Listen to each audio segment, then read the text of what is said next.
Hello everybody and welcome to Romancefull's Tarot. This is a general reading, so it may not resonate with everybody, so please do take whatever resonates with you and simply leave the rest of it aside. If ever you feel as though you would like to have your own personal reading, all my information is right below into the YouTube description box. Also, if you have not yet subscribed to the channel, please do take a brief moment of your time to click the subscribe button to show your support to the channel and to myself, and it would be greatly appreciated. So we're going to begin with this reading. This is a reading for the beautiful sign of Sagittarius.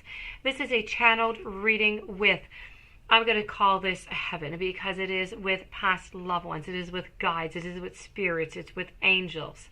And they have come together to come and give you warnings. So these are soft warnings, okay, on things that you need to change, things that you might have to keep an eye out for onto your path. So I do have 4 of them, and then I'm going to complete with a message coming from one of your guides. So with no further ado, let's begin.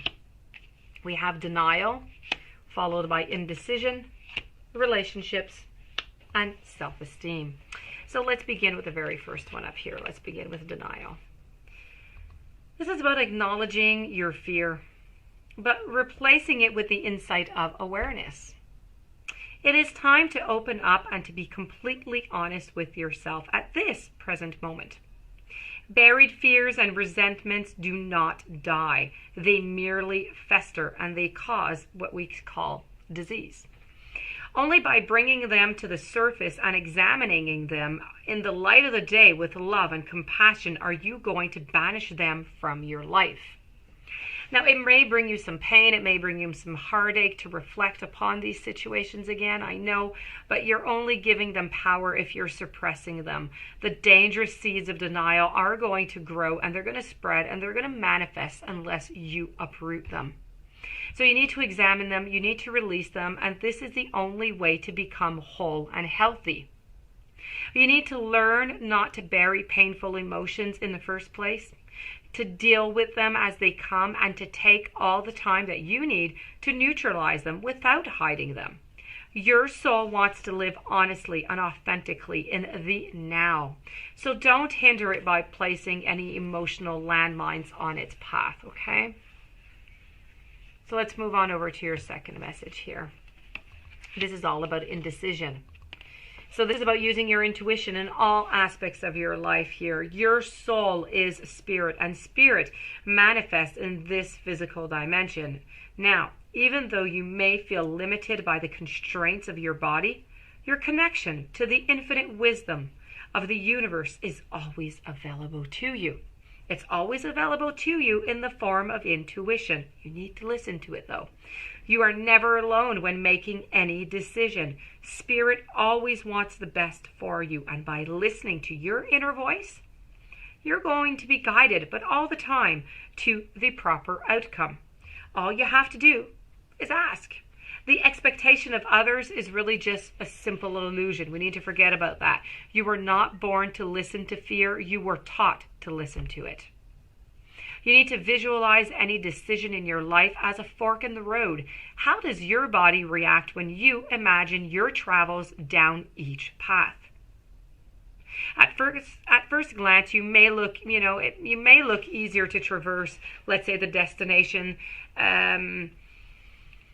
Well, let's put it this way. One might be just much easier for you. It will at least look like it is easier for you to traverse, but the destination is going to cause you anxiety, and it's going to create you a heavy heart. The other path, let's say, is going to be more difficult, but the destination is going to feel so light and so calm. So when you silence your mind and you listen to your intuition, the signposts are always going to be really, really obvious, but you need to do that. Moving on to relationships now. You are attracted to those people who serve your higher good. Now, in this 3-dimensional world in which we live, there is a sense that we are separate from one another, and also that we met by chance. But this is again an illusion. The people in your lives right now, they are drawn to you, and they are here for a reason. It is through sharing experiences and having relationships with others that we begin to understand ourselves. When someone appears in your life, you must see what is not resolved or whole in the person and understand the lessons that he or she is bringing home to you. You draw others to you like magnets, so in order to learn various aspects of yourself, the people you have close relationships with here on earth are usually members of your soul family. You have chosen to incarnate together to help each other learn these lessons. Now, even though it may not seem that way to you now, once a lesson is learned, don't be surprised if that person simply fades away. People are here in your life for a reason. They're there for a season. They're there maybe sometimes for a lifetime. So moving on over to your final message here. Before moving over to the guides, we have self-esteem. So this is about I possess the gifts of the soul that benefit me and the others. It is easy to perceive others as being better than you. It is. And it's a trap of the ego. There is no one greater or lesser than you. There are only those who have learned to reveal their gifts to a greater or to a lesser degree. Everyone is born with unique abilities of the soul, and just like snowflakes, no two are ever alike. You have a unique perspective to share with the world, and you have come back this time to put your stamp on it. Perhaps you may not be aware or even in tune with your incredible gifted self. Why not try to make a list of 10 aspects of yourself or abilities that you possess, that you love and you hold in high regard? It's not always easy to write about yourself, but sometimes you need to be reminded just how special you are. Remember that you did not come down to this schoolroom by accident. You have meaning, you have reason for being, and you are a treasure chest of incredible gifts and insights. So now really is the time for you to celebrate you. So what you need to remember from all of this is denial, okay? Acknowledge your fear, replace it with the insight of awareness. Use your intuition in all aspects of your life. Attract those people who are going to help you, who are going to bring you to a higher level.